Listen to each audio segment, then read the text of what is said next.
We are today participating in a debate to discuss murder. Murder is the unlawful and intentional killing of another human being. South Africa has a shocking murder rate. During 2015-16, 18,673 murders were recorded. It is an average of 51.2 murders per day. We have become so accustomed to this that we don't even blink an eye anymore when someone is murdered. Voorsitter, plaasmoorde lê my na aan die hart. Ek is 'n gebore plaasmeisie en weet hoe dit voel om by die plaashek in te ry en te wonder of daar dalk onwelkome gaste op my wag. Ek weet hoe dit voel om in die nag wakker te word as daar vreemde geluide hoor en dan stil in die donker op te staan en versigtig deur die huis te beweeg om seker te maak dat alles buite nog reg is.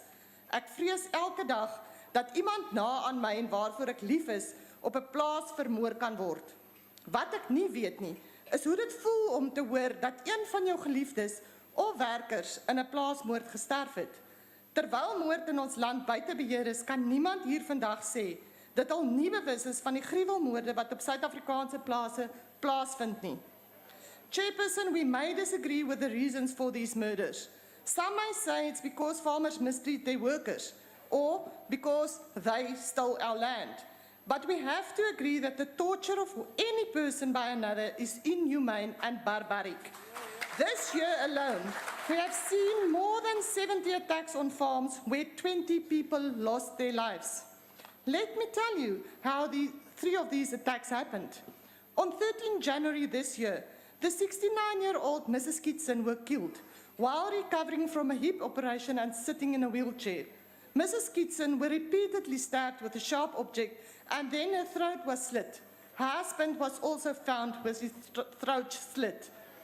Op 22 Februarie het Sue Howard na 2 dae in 'n intensiewe sorgeenheid die stryd gewonne gegee. Sue het 'n gruweldood gesterf. Haar liggaam was vol meswonde, haar borste was gebrand en haar oë toegeswel. Net om seker te maak dat sy wel doodgaan, het die aanvallers 'n swart sak in haar keel gedruk en haar toe nog in die kop geskiet. This past weekend, the 62-year-old Nikki Simpson was tied to a chair and tortured with an electrical drill, drilling holes in her feet, legs and knees. Her ribs were broken and she was stabbed multiple times. Luckily, she survived the horrific attack.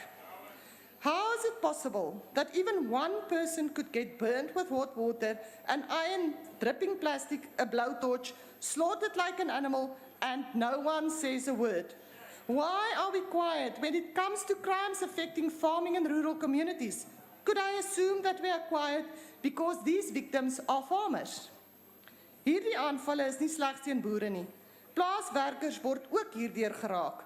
Inligting versamel deur Vrystaat Landbou wys dat daar reeds 12 aanvalle hierdie jaar in die Vrystaat plaasgevind het.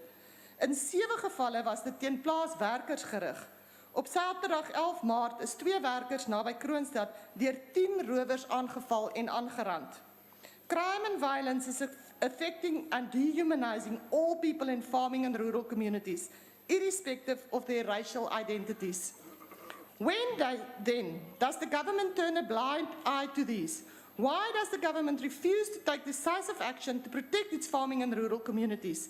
Instead, what we have been seeing is political leaders using rhetoric that only serves to incite hate and more violence. The president sings, "Bring back my machine gun," while people are murdered by gangs bringing their machine guns. Others tell their followers to invade land illegally while singing, "One settler, one bullet." We cannot allow this to spiral into racial hatred and for us to divide people along racial lines. We have to stand up and condemn all murders. It cannot be allowed to torture a person over 2 days and no one says a word.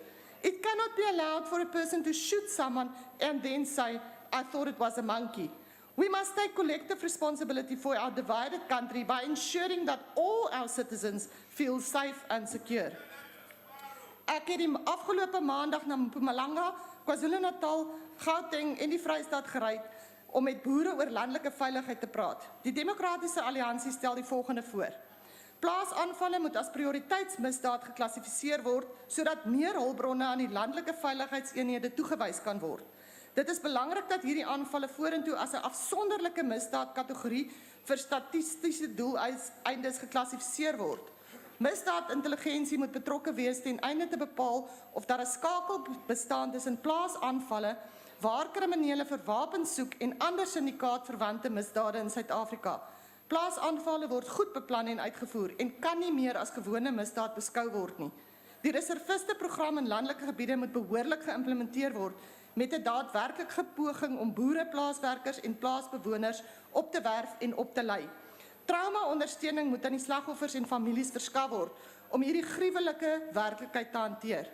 Chairperson, this is a fundamental human rights issue and people living on farms must be treated equally in this regard.